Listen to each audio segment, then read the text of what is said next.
So, My name's Clifford Ray, father of seven, uh, on my third marriage, happily, as I may admit. Been through quite a bit of uh, trauma and turmoil in my life and come out fairly well on top after all said and done. Like to promote that to anybody that's listening on this podcast of 411 now. okay. And so, what brought me to brought you to me, in this consequence, what happened to your mother, and can you tell us a little bit about her? What was the circumstances around discovery and everything else? My mother's kind of a bit of a subject, but during the time of a divorce that was not necessarily very good, which none divorces are, I was able to transport my kids because I was only able to have them at one location for 4 hours for visitation until it was changed. But I was able to go to have a visitation on Saturday to my mother's house, in which she just moved into that apartment. She was there for about 6 to 8 weeks already. Um, she had her roommate Paul, and we went and visited. And while we were going in, the one of the daughters said she saw bad things, so it took quite a bit of time for her to go in while she was visiting with the other daughter. And when I got them all in and everything, we had a visitation for the first time in quite some time. It was February 3rd, and it was pretty much the first time that we were able to see him since December or Christmas. So they got their presents and everything else like that. That was the idea. The following week was going to be Cece's birthday, so we talked about how we were going to plan it at Chuck E. Cheese, and she was going to be there and everything. She worked 2 jobs after losing her nursing license. She worked at Taco Bell and Carl's Jr., both on 395 in Kennewick. And we left there, and I dropped them back off to their biological mother. And I went to go LARP or for the vampire game for a short period of time and wasn't interested and went back home. A week went by. On Wednesday, before the visitation, I wanted to check up with my mom to make sure everything was cool and kosher. I called a All few right. times. She's working 2 jobs, so I didn't think much of it. So I left messages. I just changed jobs myself, so I was opening up the store in Papa John's on Van Giesen in Richland, Washington. And then you get that feeling where you go to the birthday party, but she's usually early. She's usually there early because Mhm. she has to do the bus transportation. She lost her driver's license too because she kept wrecking cars, so no Mhm. one would insure her. Um, you get that feeling that there's something really bad going on or something's not right, and you get those butterfly feelings in your gut, and you try doing your best you can because it's supposed to be a happy moment, a birthday party. Not many people showed up. It was just kind of us. So we did the birthday party. I'm gonna say Karen is my first wife's name All to right. protect her identity, which I named her in the book. And she came and picked him up, and then immediately I went to the apartment to see if she was there. The windows had bars in them. The door was locked. I knocked. Tried looking through the windows. They were all screen shut and everything. Kind of tested the door with my shoulder a little bit, and it was pretty well solid.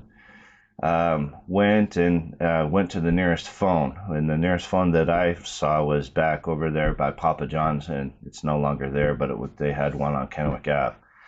Um, and I called the cops to do a goodwill check and everything else like that. And Frog, which was his nickname, saw the look on my face as you get kind of panicked, and he drove me back over to the apartment.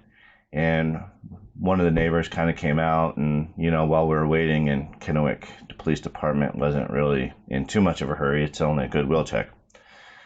So, and plus they had to get with the maintenance and get a key and try to get it open and so on and so forth. So we were talking with one of the neighbors, and the neighbors had noticed that there was arguments between Paul and my mom, Cassandra, and they were she couldn't quite tell what it was, but something along like missing items or a camera or things like this nature. She was fairly loud about it, or it wasn't like violence, like hitting or anything, but a lot of arguing. All right. So when the police showed up and the maintenance person showed up, the maintenance person opened the door or unlocked the door, and they tried to open it, but the door didn't open. So I'm standing about 20 feet away, and they decided to kick it in. And the maintenance guy to my left says, "Boom!" as the cop kicks the door in. I hope, boom, they don't break the... And then both of them try kicking it in at the same time. Boom! And the door comes open, breaks the door frame, and all of a sudden they kind of roll off to the side, the cops do, as cats come out and feathers and everything else come out, flying out at them, and then they go in and they spend about 5 or 10 minutes in there, and they come back out and go, Mr. Ray, your son, right? Yeah, I'm like, yeah. Can you give a description of your mom? Well, she's in her 50s. Last I saw her, she had her Taco Bell uniform on. She had surgery on her ankle. 5'8", kind of big size a little bit. White, grayish hair. Well, you just need to kind of like go home. There's been some foul play here. And he came across like it wasn't just another day for him. And it just boiled up inside like, no, this can't happen. This is not real. This is not anything. I got to see it. I wanted to go in there and actually see with my own eyes. And Froggy and the maintenance guy held me back. And yeah, it's a crime scene and they don't want to disturb, but it doesn't click in your head. So Froggy took me home, and he took me to my car and I went home. But like in the book, it gets into more of the feeling, the intensity of what really happened during that time period. My mom, she was a nurse, and she went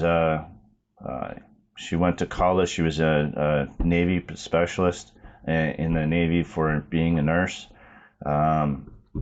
My dad, my biological dad, mom actually found her, and I found this out later, had a needle sticking out of her arm and she was unconscious. And she took care of my mom at the period of time and took care of her, but apparently she had been really addicted to some very high-end painkillers. So over the period of her lifetime, she had a golden heart, but she was addicted to the painkillers and alcohol to soothe out what she was feeling in her life. If you've ever heard of the Cassandra curse? Yeah, I've heard of it, yes. Anyway, the Cassandra curse was she would tell and she would see things that would possibly happen in the near future or whatnot, and no one would believe her.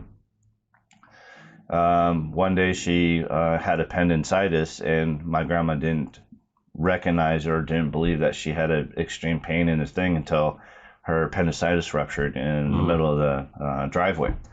She got that taken care of and everything else like that.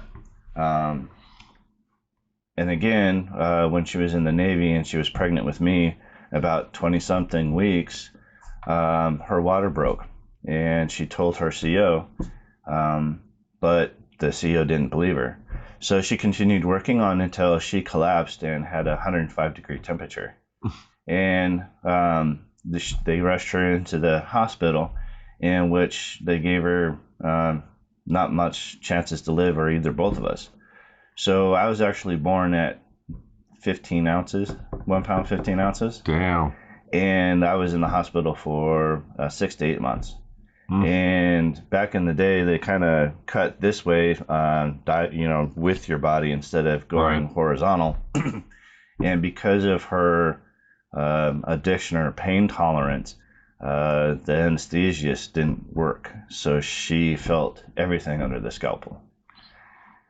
So between the, yeah.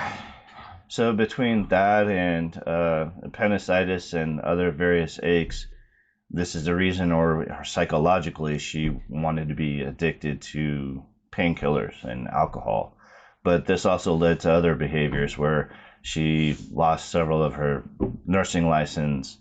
At one time, she even almost put me in jail because I was paying for her rent over in Prosser, where she was working at a nursing home, and I was paying for the rent over there, where she was supposed to be paying for the utilities and everything at the house in Pasco where we were living. Everything that was going on was all of a sudden shut off for the utilities. We're like, well, okay, well, maybe there was a miscommunication. So we put the utilities in our name, no big deal. But then all of a sudden, a car pulled up behind us and blocked us in, put a piece of paper and nailed it onto the front door, and it was an eviction notice.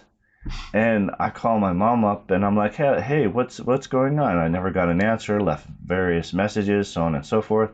We have no idea when they're just going to put the locks on the door. So within 3 days of getting that we moved out very fast, and the place was a mess. We didn't leave very clean at all.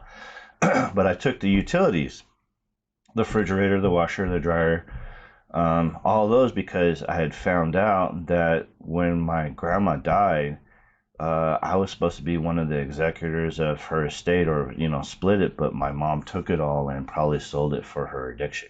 Oh. So one day, about a month later or so, I get a notice that as I was working at Burger King at that time as a restaurant manager, that cops came to the Burger King in Pasco over on King City, and they wanted to have a discussion with me about a theft. I had no idea what was going on, so after my shift, I went down to the Kennewick Police Department, came in with just us, and all of a sudden, I told them what was going on and everything, and the detective was about to arrest me when somebody comes in from the side door and whispers in his ear, and the detective's like, well, I was about to arrest you, sir, but apparently your mom just came in and changed her story. I'm like, really? What? What the hell? So this led to a very surprise of, this is the first time that she's ever done something like this to me. And a few times later, or a few weeks later, I found out that I got a summonings to small claims court, and she wanted $5,000 in cash or $2,500 in cash with all the utilities back. And the $5,000 in cash was pretty close to bringing all the money back up to making the house good again. And I saw one of my mom's paychecks back then, and it was for $2,500 take home. And that was 4 or 5 times the amount of money that I was making at that period of time. And I'm wondering where, it's all going. Well, when we were cleaning out the house, we pulled out the dresser drawers where she was, had some of her stuff, and it was just littered full of empty liquor bottles, hardcore liquor bottles, vodka, whiskey, rum, everything, really hardcore stuff, and they were all empty. So she takes me to court, and I present the things from Sears to have them all changed over to my name. So I put that in front of the judge, and I gave him a carbon copy back in the day when we had checks. Right? Carbon copy, and the judge just came down on my mom like, how can you do this to your son? You want to sue him for something, and he was paying for you already. And by the time we got done, she was crying and everything, and I didn't really talk to her until the divorce started happening, in which I went up to her and said, hey, we've got a lot of bad blood between us. We could bury the hatchet. I kind of need your help right now. And I told her kind of like what was going on. And for the longest time, she just kind of stared at me. And then she goes, okay, how can I help? And that was in September, October time. And she ended up being dead in February. That had to hurt. I mean, nobody ever. You're saying, about the when you came to the the apartment and they kicked in the door and they told you, their foul play was involved. That it had to be hard because nobody would expect that, and how would you even deal with that situation? The emotions that run the gamut through you, immediately. The emotion was like you're drowning in the sea, and you no matter how well you try to struggle, you just seem to sink further and further down. Yeah. It was even the emotion, even now, even after 20 some odd years, if I'm in that area or something, it's like getting hit with a cold wave of water, basically, and it just washes over you.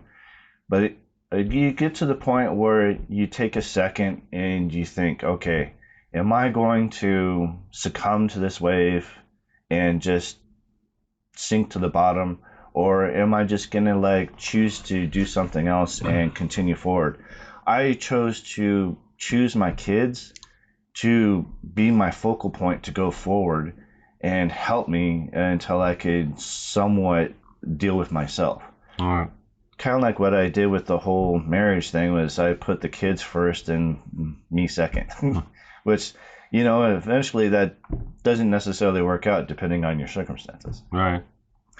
So after the murder and everything, I'm the store manager at Papa John's, so I'm trying to do that. Plus, I don't have custody of the kids and things like that, and we go through a psychological evaluation and guardian ad litem because I was accused for CPS for child molestation, which was all a lie because I took the kids initially from the situation that they were in when I found out they were being mentally abused. But I lost them and I lost everything with it. So I was trying to work through the mom's murder. I was working as a store manager, doing the best I can with trying to get life back in order, which I only had the clothes on my back and my car at this point.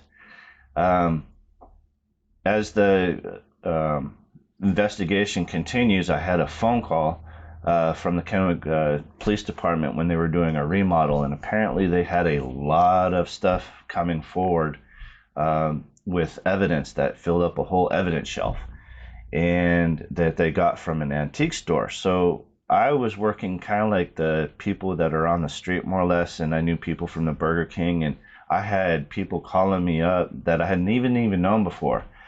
So the word on the street, what was going on was Paul and Diana were engaged to be married.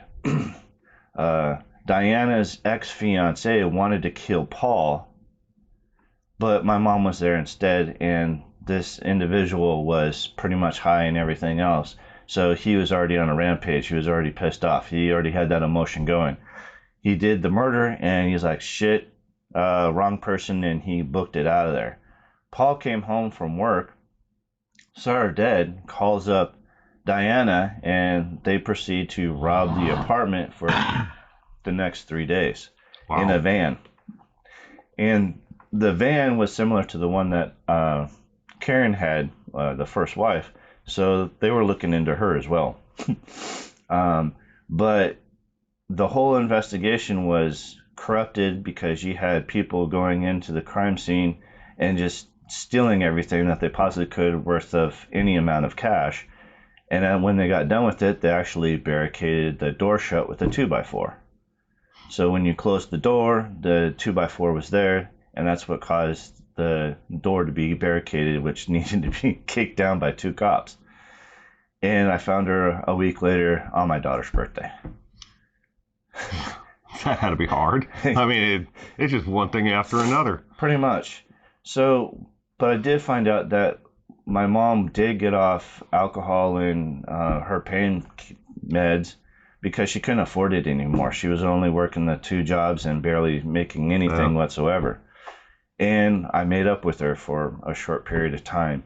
So it was kind of like she got over all her stuff and the things just for her to get ended, or, her life ended prematurely.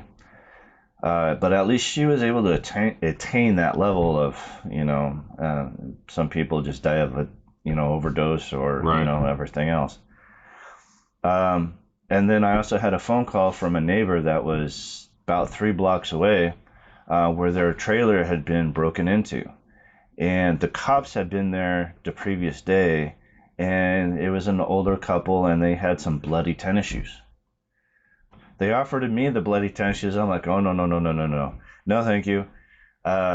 Because my friend was getting back to me, whose dad knows a friend that was retired from the Kennewick Police Department, and he was telling my friend, hey, you better not just be sticking around him so much because he knows a lot too much about what's going on with the investigation, or there's a police leak, or he's part of the crime.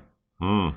So it wasn't hard to deduct that since I was the last person to see her, she didn't show up to Taco Bell that Saturday night when she had a shift. And it was only an hour and a half or so when I left her that day for her to make a walk or take the bus to the Taco Bell on 395. So I deducted that she still had her Taco Bell uniform on. She was probably getting ready in the bathroom and everything else. And right when you open the front door, the bathroom is immediately to the right. And then you walk in and it goes into the kitchen and living room everywhere. It's just a 2-bedroom apartment. It's not very big at all. So through the whole series of everything, I'm trying to help the police for what I see, but you get that feeling where it's you know too much, and I'm still a prime suspect because again, I'm the last person to see her. Right. Well, at the investigators, that's they always trace it back. It's either a spouse, boyfriend, someone, love interest, or child, or someone connected to the person who's just been murdered. But to go back for a second here, who is Diana? Diana was Paul's fiance. And then she had the ex. She had the ex-fiance who was jealous because he wanted Diana back. So, and when you were talking about that the ex-fiance may have been the killer, is that what you think happened, or is that what the evidence is pointing to, or? I have no idea what the evidence points as far as like the cops. They're very tight-lipped on everything. Right. They offered, to give back the evidence but you can't do that. When I showed up, they thought I was nuts. You didn't get no phone call. But I think the love triangle in there where the ex-fiance of Diana was there to kill Paul and not my mom. And that's what I heard for on the street, and that's what I firmly believe anyway.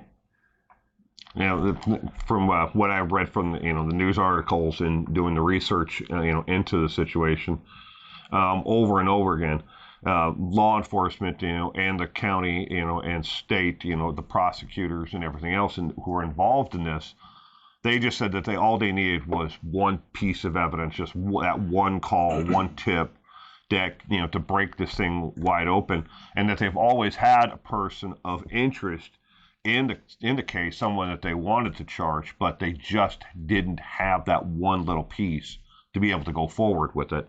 Right. So this is the one thing that I'm very grateful for, 411 now, to have this podcast, to put it out there and maybe spread it out.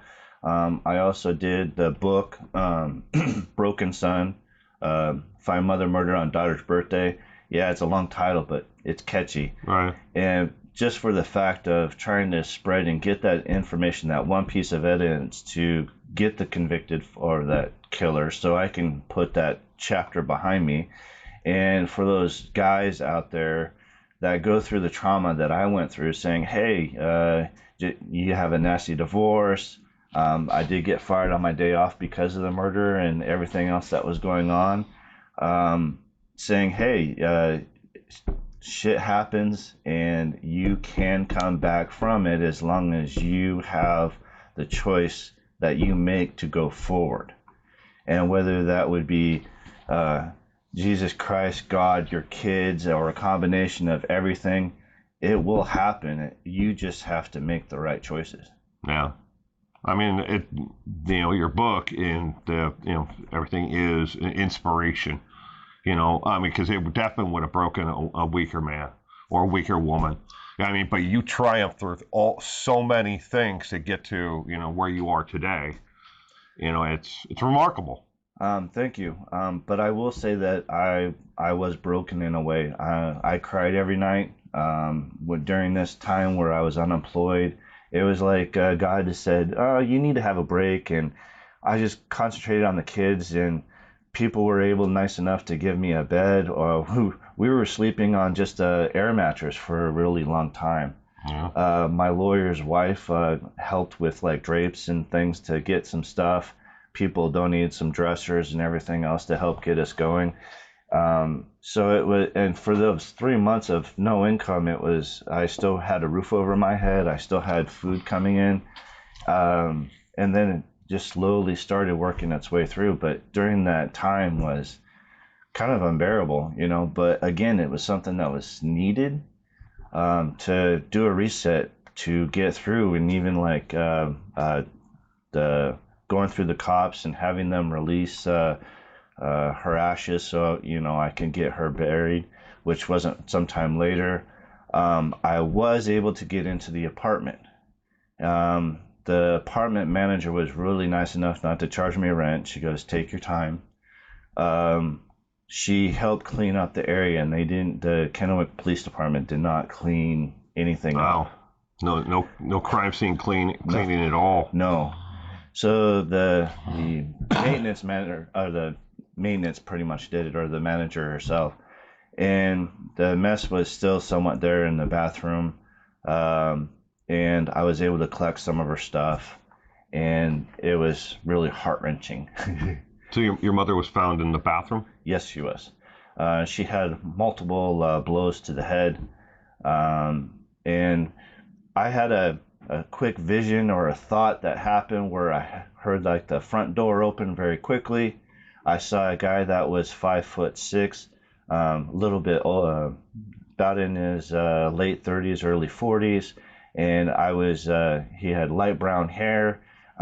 Couldn't quite catch the eyes, and then I got hit on the left side of my head, and everything went black. It was like a memory, or something like that was just like there, that was like permanently etched in time in a way. It kind of freaked me out. Does that vision that you had, you're just talking about, does that match up with the former fiance? It does. Oh. Wow.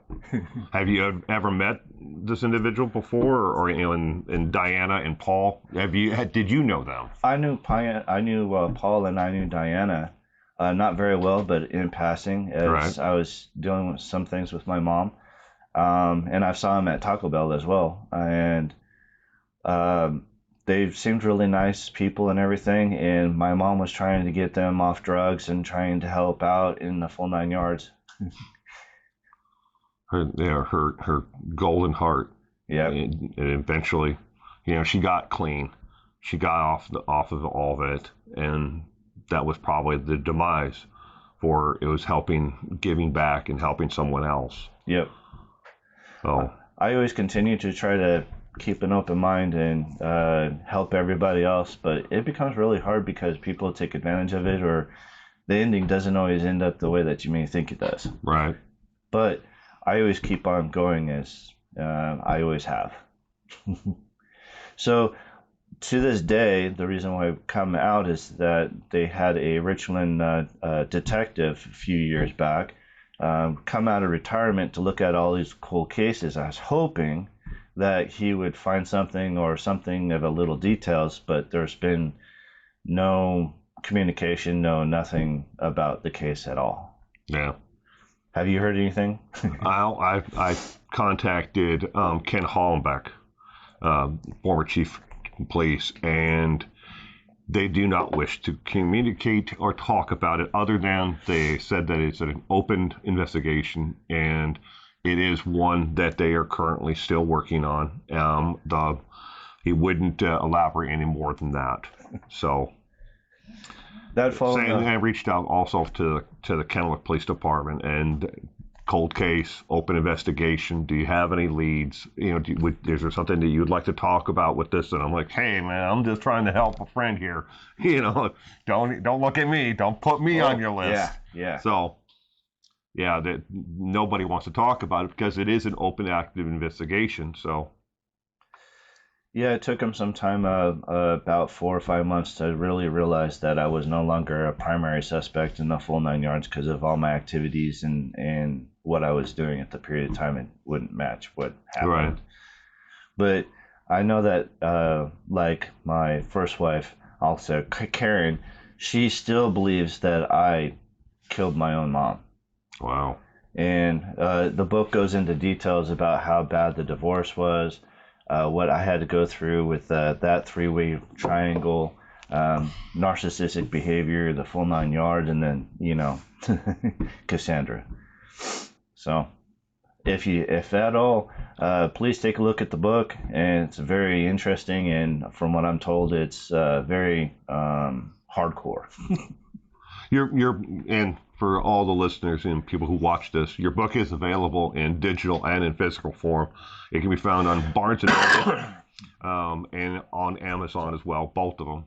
So it can be purchased out there, for anybody that wants to read the entire story. And you do go into much more, deeper length about the relationships and everything else in the book as well. So, is there anything else that you can think of that you want to add to it? About your mom, circumstances, and Know that she lost a lot of her licensings, and yeah, I've been thinking about it since the first time that we were doing it, and then you gave me the feedback on trying to condense it all and everything like that, the murder and everything, and I was like, okay. All right, then I guess we can wrap it up there. But just want to thank you again, Ray, for stopping in and sharing your story with not only myself, but the rest of the true crime community out there. And for anyone, again, we'll let them know where they can, at the end of the video, where they can purchase, either the physical copy or a digital copy that they can read on either their Nook or Kindle device. But thank you again. You have a great day, sir. Thank you.